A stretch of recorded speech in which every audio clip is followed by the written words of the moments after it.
Greetings, my friends. Welcome back to Stack Raving. I'm your host, Lord Sorry, wait. No. Oh, hi, everyone.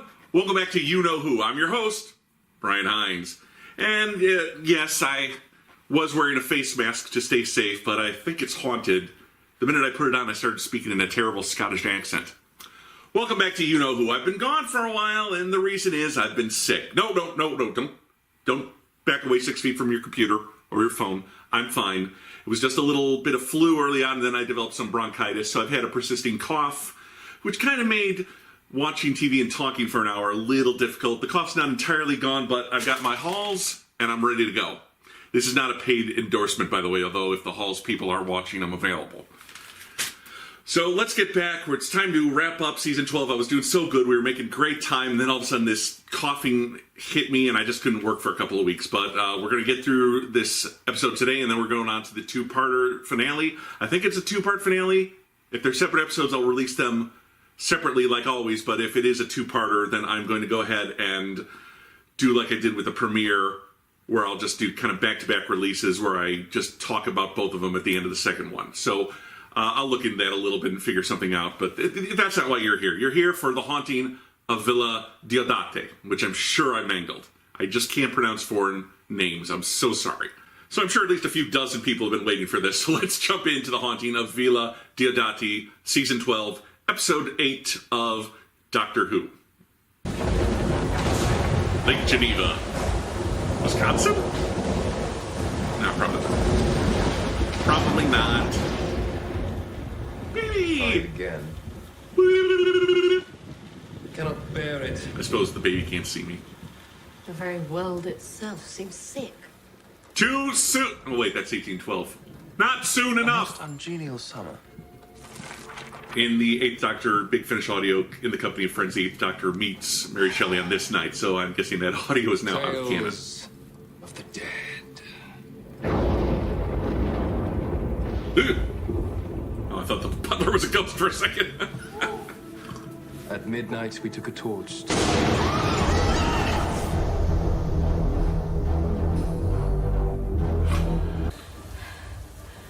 Yes. Nothing? Weird. Might need a blow dry. Got a bit caught in the downpour. It's like paper doesn't work when it's wet. Because it is a truth universally acknowledged. All right. You'd be so kind. Blimey. God. Excuse me. I agree, that's a creepy butler. Nobody mentioned. I don't know. Bonnets. It's like, you know, if you can't rest a hat on your head, why do you need to tie it on? I don't get bonnets.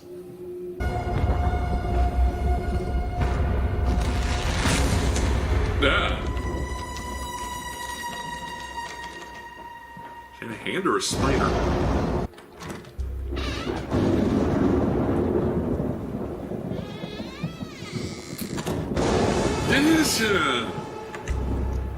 I sent my man out to fetch your carriage, but seems to have disappeared.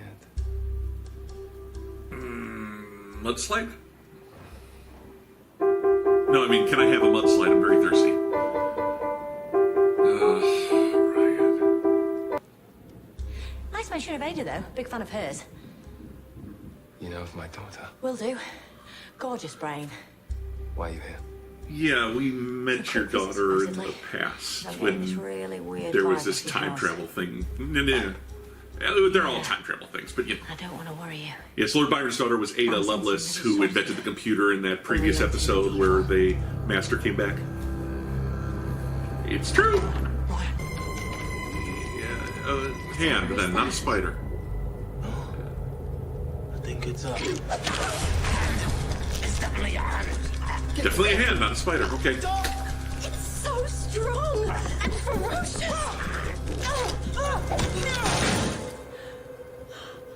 Great shot. This is starting to veer into camp. Well, you did say the house was evil. Oh, that's a development. I've been getting a vibe. If there is evil here, I know who brought it in. You guys.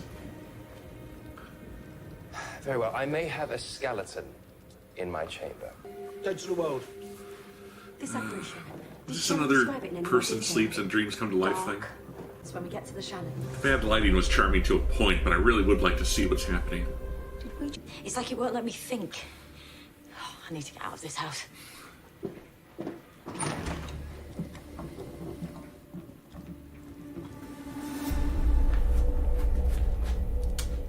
Easier said than done, apparently. Oh, did Dawn make another wish?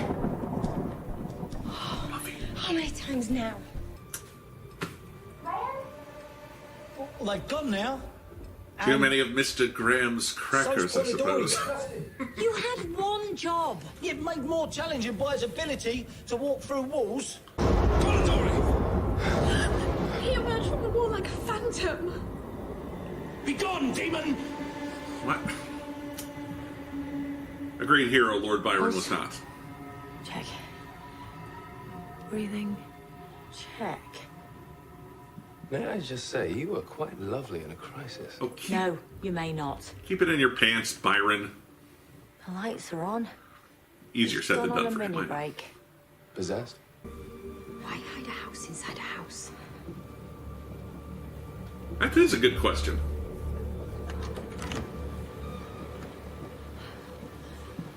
William, my darling. That could be a solid option, Mary. Yes. This is early social distancing. They're all staying inside to avoid some big problem out there. It's sort of just floating around. It's not vision. It never was. It's a traveller. Moving through time. Oh, well, that makes sense. Huh? And it's trying to get in. Is that a Cyberman?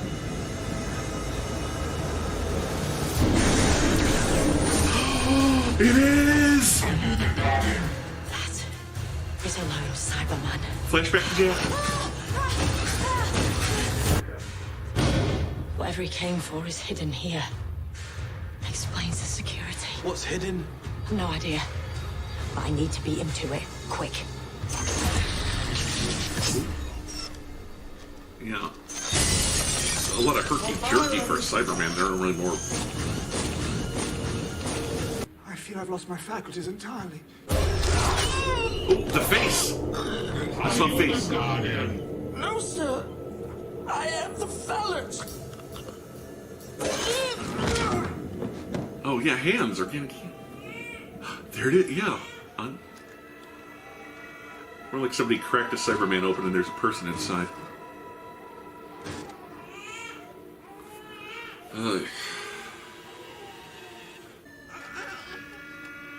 Don't be afraid, little one. You will be like us. What if it finds William? You're not as primitive as I expected. You're not as cyborgy as I expected. No, not at all. You've met my kind before. I am complete enough to serve my purpose. Oh, that's awkward. That's awkward. Bit embarrassing. Oh, and now lightning strikes him, of course. You ever considered blasphemy? Oh, recharging, not good.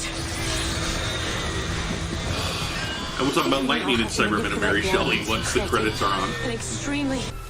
You are not the Guardian. The Siberian has selected another as host. What's a Siberium? I'll find it and remove it. What's a Siberium? Oh, the servants are dead. How inconvenient. Cannot be. It's something called a Siberium.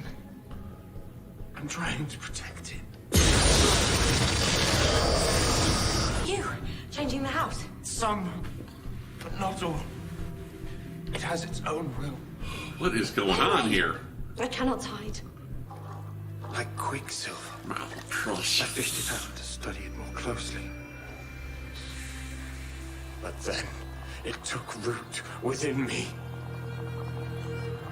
I'd be freaking out a lot more if my vein suddenly turned silver. I was changed. The floor, okay. No one could see me. Shelley's only one life against all those others. What are you saying? How can you condemn him to death like It's that? a little harsh. But is he, Ryan? It's not just his life at stake, it's yours. I mean, it probably exists. You wanna just don't know sacrifice about yourself for Byron this. Shelley, and You want that's. me to sacrifice you. Ooh. His legal's got it. What just happened? The equivalent of a Cyberman eating disorder. Shelley needs help. Let him have it. And it chooses me. Interesting. Time Lord magnetism. Looks like I'm the true guardian. Yes. You are. You will be like us. Giving it what it wants. Who knew a robot hat mask would come in handy today? Twice. She gave him what he was after. Right. You pursued Mrs. Doctor without a care for my presence, I'm belittled bored. my thoughts and opinions, and then proceeded to use my person as a human shield. And? I'm Lord Byron. And the spell is broken. Oh, come on, Doc. This is where you jump in with a rational explanation. I mean, ghosts don't exist, right? Unless they do. What? Inside you three. We need to talk. Okay, well, there you go. So that was Doctor Who, The Haunting of Villa Diodati. Now, that was an unexpected turn when the lone Cyberman showed up. So in the Eighth Doctor audio, in the company of friends, 4 different stories. It's an anthology. One of the stories is how he meets Mary Shelley, because throughout the Eighth Doctor Big Finish audios, he's constantly referring to Mary Shelley and what really happened that night. And what happened was a future version of the Eighth Doctor nearly died and was brought back to life by exposing him to lightning, and he kind of became a raving monster until his younger self came back and stopped him, and then Mary decided to go with him and have some adventures. And they did 3 audios with her as a companion and the Eighth Doctor, and the very first one was kind of a sequel to Spare Parts, because it was, again, featuring the Mondasian Cybermen and written by Mark Platt, who wrote Spare Parts. And in that one, there are these 2 kind of hefted Cybermen who are brought back to life by a lightning strike. So lightning hitting a unfinished Cyberman is kind of a hallmark of these stories. So this isn't the first Mary Shelley Cyberman Doctor Who audio, because the idea of a Cyberman really lends itself to the idea of Frankenstein, but it's the first one on television, and TV usually becomes canon where anything else does not. So at first it was a little confusing, tedious. It looks like, oh, it's going to be a haunted house episode. Things are falling off the wall. There's roving skeleton hands. And then they're walking around and they can't seem to get anywhere. Are they trapped in another dimension? Are they trapped in Dr. Polidari's dreams somehow? Is there something going on with his brain? Then the Cyberman shows up, and all of a sudden, boom, we're into the season finale, because it's gonna be a 1, 2, 3 punch, I believe. So the half-finished Cyberman idea lends itself again to a more visual, half-human idea than the previous Cyberman suits that they've had since the new series started. Since the series relaunched, the Cybermen have kind of been like an Iron Man look, and it's just like big metal suits. I'm like, well, they've really lost the organic element, with the exception of exposed brains. Cybermen get a little confusing, so I'm not sure that like the whole... It looked, again, more like he was just wearing a costume than had his human flesh cut up and stuck into a cybernetic outfit, but there you go. There were like little things I'd like to see, like maybe some of those tubing going through Cybermen have blood in them, and others have oil. You know, I don't know, but I'm getting off topic. As for the story itself, so it starts out, it keeps kind of changing. It's like 3 parts: haunted house, we're trapped here, Cyberman. The idea of Shelley finding something in the lake and then fusing with him and the Cybermen wanting it is as good an explanation as any. It's not particularly inspired, but it's more like this gives us an excuse to tell a Cyberman story in the Mary Shelley environment, and using her as a character to draw out those comparisons and analogies to the Frankenstein monster. I'm not going to go too much into the supporting cast. Really, I think Mary Shelley was wasted. She's just kind of like this giggling, inconsequential woman in the first half, and then it's all, let me get to my son, let me protect my husband, then it's like Mama Bear.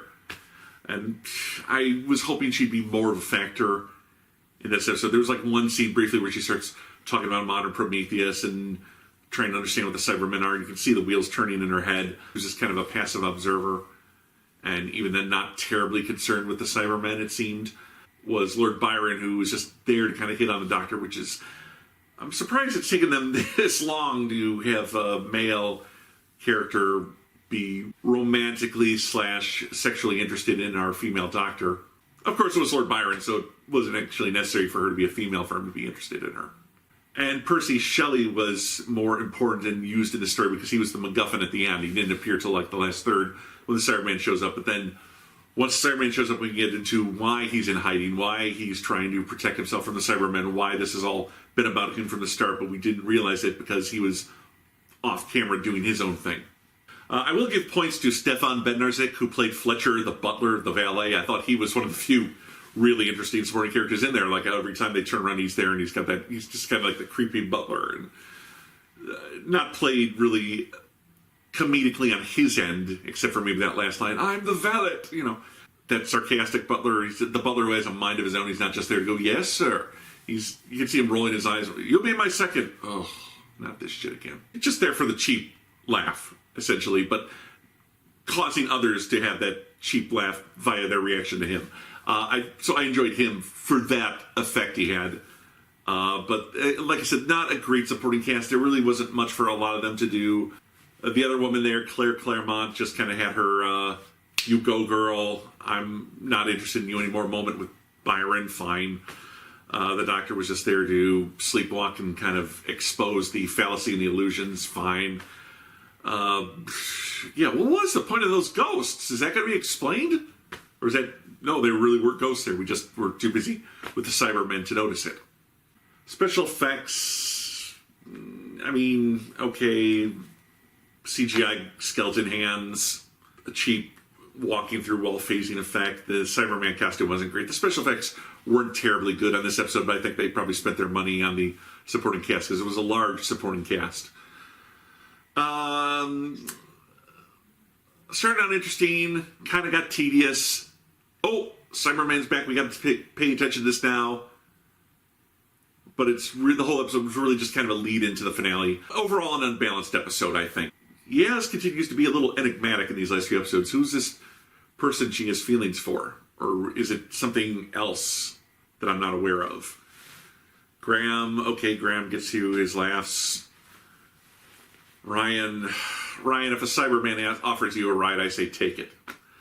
And the doctor, again, we finally got to have that whole, "Hey, you're a woman, I'm a man" kind of moment that I think a lot of us were expecting sooner. And she just shut him down like he would have shot down a woman back when she was a he. Interactions with Ashad were okay. It's the usual, "Hey, you're the evil alien, let's negotiate." And I appreciate the tension they brought in by, don't give the Cyberman what he wants, but I have to, otherwise everything here is destroyed. We lose this important person to literary history, and that changes who we are, our culture, where it goes from here. So I have to, unfortunately, give the Cyberman what he wants, which is what I was specifically told not to do. So there was some nice tension at the end, but I feel like this was mostly just set up to be paid off in the next 2 episodes. Not a great episode. Interesting, certainly some surprising moments, but kind of middle of the road. C+, maybe B- at best. We will be back here next time for the beginning of the season 12 finale. Until then, my friends, thank you for joining me. Like and subscribe to this video. Be sure to check out my Patreon. And until next time, this is You Know Who, and I'm your host, Brian Hines.